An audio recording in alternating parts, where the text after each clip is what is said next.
tardes a todos y muchas gracias a Nicolás y a Cristina por la invitación y por el éxito de la reunión, que realmente de los que nos dedicamos a organizar congresos, yo como presidente de la SECOIR, realmente es impresionante ver la sala completamente llena. Entonces, enhorabuena a los organizadores.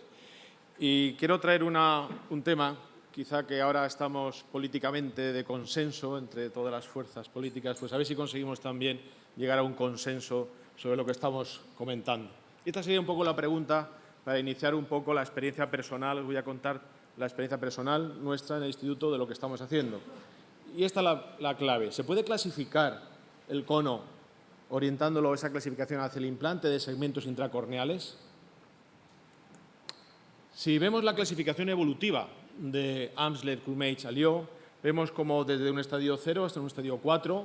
El estadio 0, digamos, no tendríamos que hacer nada. El estadio 1, 2 y 3 es cuando estamos jugando con crosslinking o segmentos, y el estadio 4 sería queratoplastia.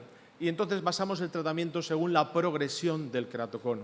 Y cualquiera que haya estudiado estas clasificaciones te das cuenta que hay muchas veces queratoconos que están mezclados en estadios 1, 2 y 3.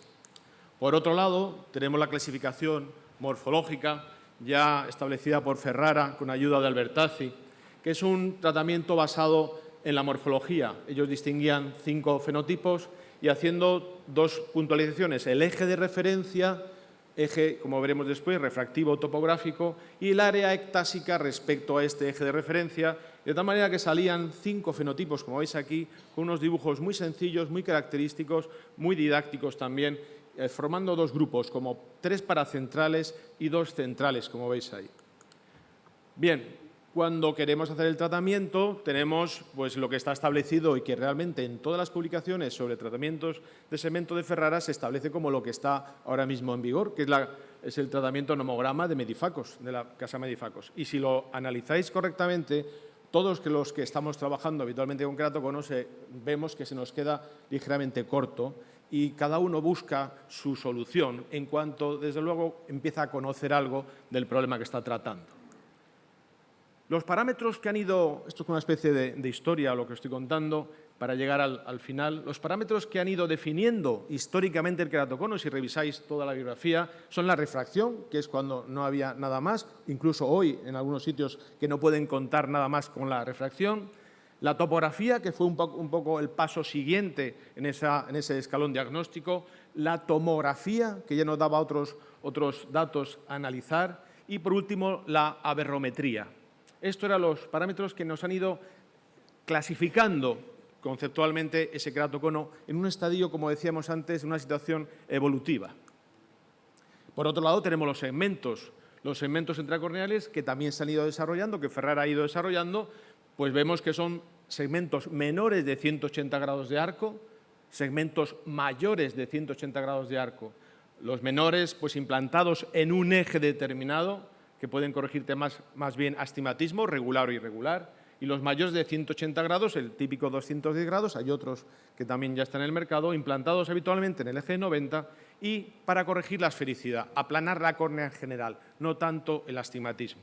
Y además, estos segmentos, encima para complicar un poco el tema, pues podemos tenerlos en zona de 5 o en zona de 6 con una morfología distinta. De tal manera que tenemos unos parámetros de queratocono y unas herramientas, una herramienta que es los segmentos. Si analizamos qué se ha utilizado a la hora de hacer el tratamiento con los segmentos, vemos que se ha utilizado la localización de la ectasia, que aquí os pongo unos datos de referencia que los podéis encontrar en muchos papers, la esfericidad, mayor o menor de menos 1,25, o la queratometría media, que como sabéis tienen relación, de 48, la relación entre los ejes de referencia, entre esos ejes de referencia principales, topográfico, cromático y refractivo, no hay otros ejes, y el patrón de astigmatismo que podemos ver que se describía clásicamente topográfico como astigmatismo regular o astigmatismo irregular. Estos son los parámetros habitualmente utilizados en las estrategias de implante. Todos estos parámetros, en cualquiera de los equipos que estamos habitualmente trabajando, podemos encontrarlos. Podemos encontrar la distancia de la pupila al centro, a la parte más delgada de la córnea, podemos encontrar dónde está el eje topográfico, el patrón topográfico, la esfericidad la podemos buscar, así como también todo el plano aberrométrico. De tal manera que lo que estamos hablando lo podemos encontrar en cualquiera de los equipos que tenemos ahora mismo trabajando cada uno de nosotros. No tenemos que estar supeditados solamente a una tecnología. Analizando en nuestra base de datos 495 ojos y viendo estos parámetros que siempre se han clasificado el queratocono, podemos ver que si cogemos el criterio de central, paracentral y pericentral, vemos como el 80% serían paracentrales. Hay un 16% centrales, un 4% pericentrales. Estos pericentrales serían el diagnóstico diferencial con la pelúcida. Si valoramos la esfericidad, vemos como hay un 69% que tiene una alta esfericidad y una baja esfericidad y un 31% tiene una alta esfericidad. Es una córnea hiperprolata. Y si vemos la coincidencia de ejes, vemos como los porcentajes están muy equilibrados. El topo coma refractivo coincidente un 41%, el topo coma no coincidente un 35% y el topo coma perpendicular un 21%. Estas tres formas de relacionar los ejes serían lo que da lugar a un astigmatismo irregular del 97% de los pacientes. Hay un 3% de queratocono que tiene un astigmatismo regular. Todos estáis pensando en el bow tie. Bien, si cogemos estos parámetros que os he dicho y ahora dices, bueno, vamos a hacer una especie de criba y vamos a sacar exprimir un poco el zumo de todos esos parámetros, de esos porcentajes, ¿podemos llegar a esta situación?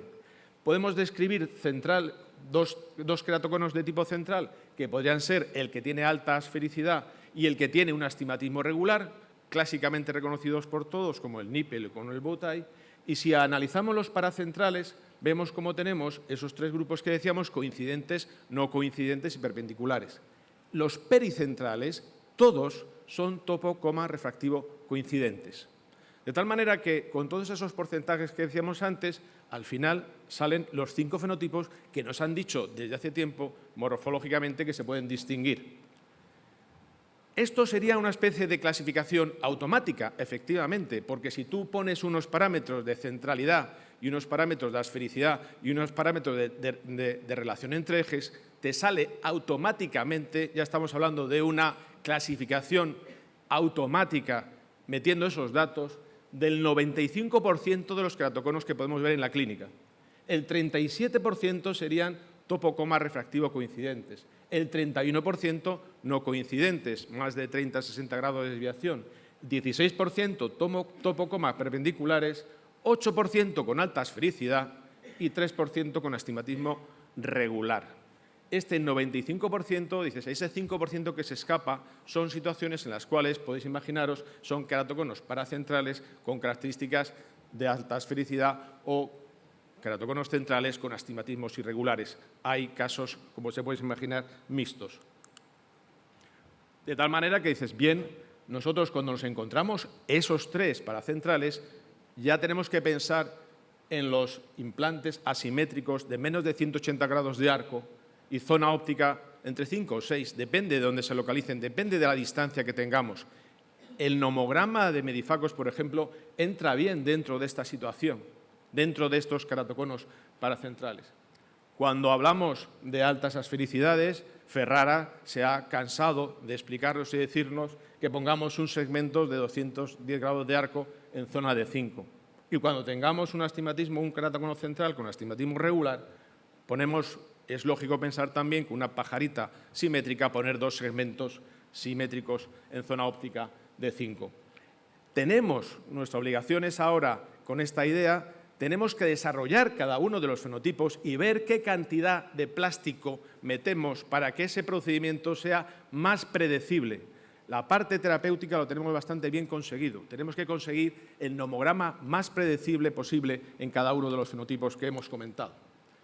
Por lo tanto, podemos decir en 5 grupos generales que hay queratocono parapericentral, que lo caracteriza el eje topográfico y comático coincidente, el típico croissant que todos conocéis, los paracentrales con ejes topográfico y comático no coincidentes que se separan, divergen más de 30-60 grados, están entre 30 y 60 grados de divergencia. Los paracentrales con eje topográfico y comático perpendiculares, que seguro que los habéis visto en la clínica. El central con alta esfericidad y el central con astigmatismo topográfico regular.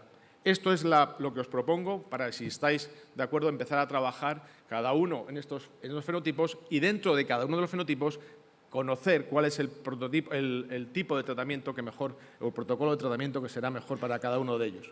Por ahora se han publicado ya los 2 primeros fenotipos y estamos pendientes de la publicación de los otros 3. Realmente no hay mucha dificultad que publiquen los tipos F4 y F5, que serían centrales tipo Nippel o tipo Bowtie. Quizá el más complicado de que te admitan como concepto es el F3, que son la topografía y el coma perpendiculares. Esto es lo que quería comentar y que luego en la discusión podríamos seguro extendernos un poco más. Muchas gracias por vuestra atención.